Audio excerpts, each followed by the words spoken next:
Bye-bye. Mag-charge muna tayo. Hi guys, mag-charge muna tayo.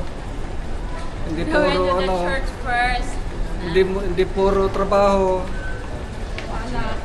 Puro alak. Kami nag-alak kayo. Makinig naman tayo sa salita ng Diyos paminsan-minsan.